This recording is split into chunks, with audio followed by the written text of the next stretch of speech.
Good evening, ladies and gentlemen, boys and girls, and welcome to our Thursday, December 28th edition of CK Talks, where we discuss the topics you want.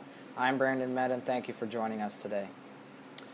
So with today being Boxing Day, it's been a very busy day for many of us. Lots of us went out shopping with family. Many of us spent time, just kind of spending more time with family that we didn't get to spend time with yesterday. It's just been an overall relaxation day. A lot of people didn't have to work. Some people had to work, though, like retail had to work because, of course, all the stores had Boxing Day sales. But Boxing Day isn't exactly what we think it's about. When you hear the name Boxing Day, you think, oh, it must be the day when everybody boxes up their gifts for next year. Well, it's not exactly about boxing up the things we got either. But there is a story behind Boxing Day. The day comes from a British custom for when servants had to work on Christmas Day.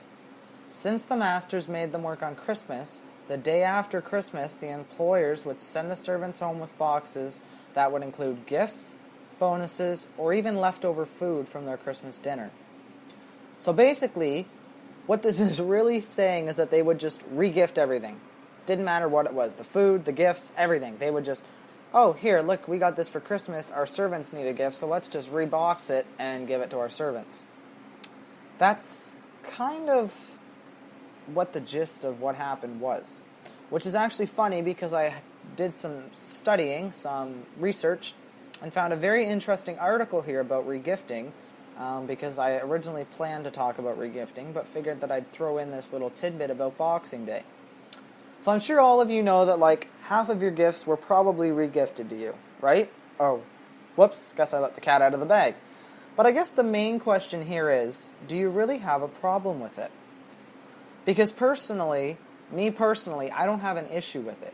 In fact, I've even regifted things before, so it's not that big of a deal to me. I just kind of find it funny when other people do it and they get mad about it, because it's not like it's that big of a deal.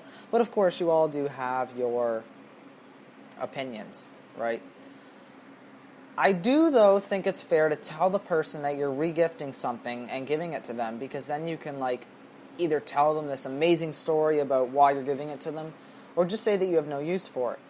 For example, an amazing story would be, I was using these pots and pans cooking, and these zombies just started coming into my house, and I kind of had to use them to defend my family and fend off these zombies. So they're famous now because they have zombie blood all over them. But at the same time, you can just be like, hey, I got these last year and I've got really no use for them, so here you go. Two totally polar opposite answers, but they both work. Either of them would work, right? Because if you said the story one, they'd take it as a joke, and if you said the serious one, they'd be like, oh, cool, thanks. My grandmother, the funniest thing, my grandmother every year, she doesn't wrap our gifts anymore. She used to, but she doesn't anymore. But instead, she puts all the gifts into gift bags, and basically, she reuses all the gift bags, the cards, and even the tags that go on the bags. Like, say for example that I send her a card for Christmas, the next Christmas she'd send it back to me, and she would scratch out my name, and the line that she used to scratch out my name, she would use as her signature line. So she does that. It's really funny. It honestly is. And the tags, you can still read most of the writing. It says, from Brandon to Grandma, from Grandma to Brandon, from Brandon to Grandma. And it just goes back and forth because I'm like, well, she sent it back to me. Why can't I send it back to her? And I'm just like, Grandma, just buy more tags. It's not that hard, right? I don't know if she thinks we don't notice. Maybe she's like, oh, they won't notice. I'm just scratching it out. Maybe they'll just think it's the design, but we really do notice. Everybody in the family notices. I do have one quick question that I'd like to ask the audience, and I hope you guys do answer this honestly. Comment your answer in the chat section below, or on our Facebook page at CK Talks. Who do we regift to the most? That's right. Who do we regift to the most? Our friends, our family, our school bus drivers, our co-workers, our bosses. Who do we regift the most items to? I'll give you guys a couple seconds to think about that. Thinking, typing, hitting enter. Okay, we're good to go. You ready to know the answer? The number one answer, with 32% of people saying this, is coworkers. Most of our items that we regift end up in the hands of our coworkers.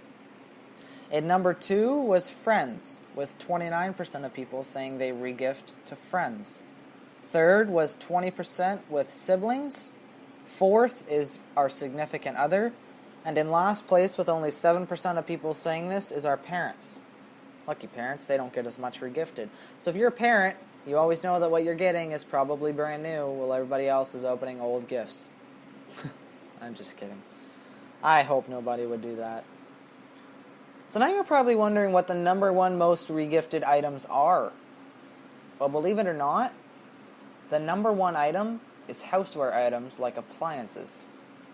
We regift small appliances, pots and pans, silverware, and those kind of things. So with that being said, you now know that it's okay to regift next year if you don't use something. It's actually funny because I found another article that actually includes the rules of regifting. Can you folks believe this? You're probably all sitting at home thinking, man, oh man, this guy's crazy. He's talking about regifting. We all just buy brand new gifts and give them out. And then I tell you that I'm going to tell you the rules of regifting, and you guys are like, what? Like, you spit out your water, like, oh my gosh, there's more to this? There's actually rules for this? Like, this is a real thing? I thought you were kidding. No, I'm being serious. There's basically three main rules to regifting. Rule number one, don't regift anything that's been opened or used. Please, don't. So for example, say that this Christmas I get toilet paper. I open it, use half the roll, put it back in the bag, and send it away next year. They're going to know it was used. That is a automatic fail at regifting.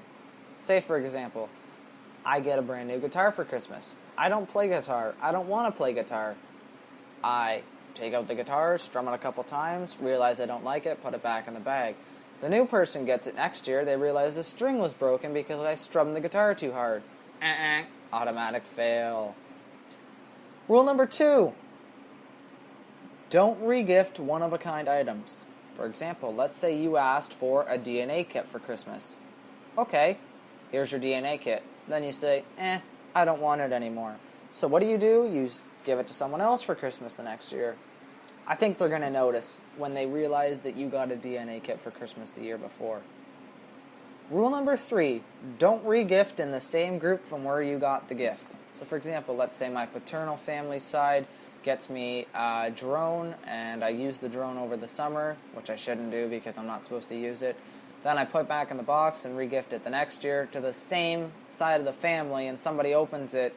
Everybody's going to be like, hey, didn't Brandon get that for Christmas last year? And I'd be like, oh, sorry. Yeah, so don't do that, folks. Those are the three main rules. The article also says it's important to keep meticulous records of what you regift. Believe it or not, you're supposed to keep records on a paper. I gave this gift to so-and-so because I got it from so-and-so. Yeah, it's a real thing. So it seems that regifting is very serious, so please don't even think about giving me my gift back or returning it to the store. So just quickly here, folks, we have a song that we're going to play because we're going to take a little break, so enjoy.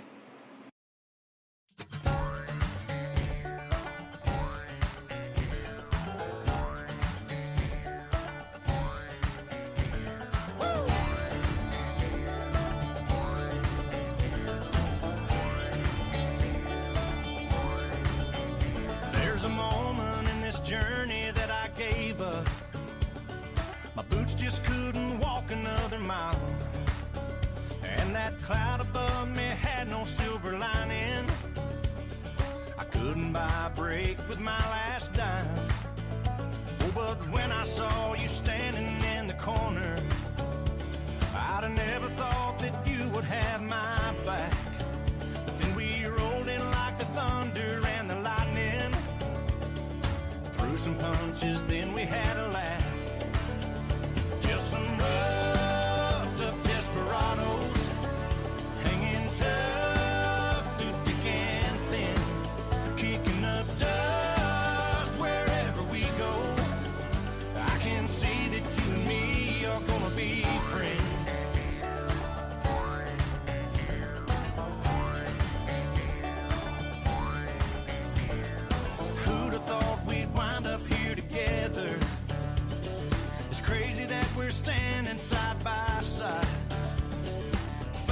just like two birds of a feather.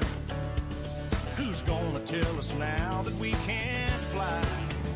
Just some roughed up desperados, hanging tough through thick and thin, kicking up dust wherever we go. Yeah, I can see that you and me are gonna be friends. To the end, you and me are gonna be friends. Yeah. Okay, so we all buy gifts for family and friends, but do we actually ever buy anything that's really useful? Or is it all for fun? Most of the times, families do gag gift exchanges, which aren't usually useful items. They're just kind of things that are funny and cool and dumb and all over the board. But maybe next year you should think about getting a nice gift that could be useful. For the second part of our podcast, we're going to look at the top 10 useful gifts of 2017. Don't forget to submit your questions now, so we'll have them by the end of the show. Once again, comment below or on our Facebook page at CK Talks. So coming in at number 1 is a wine bag.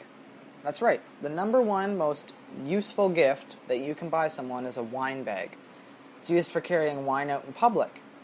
This gift can be pretty useful for the person receiving it, but it could also be useful for you because the person may use the wine bag to bring it over next time you invite them over for dinner. So think about that. Buy them a wine bag, invite them over for dinner. They use their new wine bag to bring wine over for dinner. You get free wine. Win-win situation, folks. A close second is surprisingly a gorgeous cheese board. That's right. Anything laden with cheese is always perfect, but a marble board will make your cheese plates even more photogenic. So think about that, folks. Get somebody a cheese board that they can set on their counter and set a big block of circular cheese on their counter, because everybody wants a block of cheese. At number 3, a soda stream is a perfect gift. Those water bottle things that you put your water bottle up to and it puts purifier in the water, those are a great gift. Everyone would be happy to have one of these, as I'm sure some of your family members have poor water quality, as we do. Coming in 4th place is a wonderful sleep mask. For those of you who live near street lights, those lights shining through your window can get very annoying. Just buy one of these and hope you win it in the gift exchange. That's one way to get it. Coming close behind in 5th is a very nice candle. Not just any candle, they have to be very nice candles. Because basically everyone uses candles and everyone has them around their home for decoration. Especially for those who are in small apartments. You know, the cooking smells are always seem to permeate everything. They're strong, you know. When you're cooking, you smell the cooking. And that's all you smell. In 6th place is an amazing apron that can always hide those dirty cooking stains. It's the perfect gift for someone who loves to cook, but can't help getting a little dirty in the process. In 7th place is something we can all use, a stainless steel bar of soap. Kind of confusing, but apparently it can get rid of garlic smells. Coming in 8th place is the always helpful cold brew maker, making cold coffee. Keep your caffeine craving friends and family satisfied in the summer months by getting them a cold brew maker. Now just picture that for a second, folks. Somebody who is used to drinking hot coffee all year round, and you get them a cold brew maker, and they're like so excited because now they can finally have an ice cap or whatever they want. And following close behind in 9th is a personalized luggage tag. If you're like me, you have family that travels a lot, and so a luggage tag can be the most useful thing. Now, of course, this isn't good for gift exchanges, but it's good when you're buying someone a gift. And finally, in last place comes a label maker. Believe that, of all things, in 10th place is a label maker. I guess that's what we all need. Well, folks, this is Brandon Med, and I'd love to thank you all for tuning in to CK Talks today, where we discuss the topics you want. Thank you, and have a great night.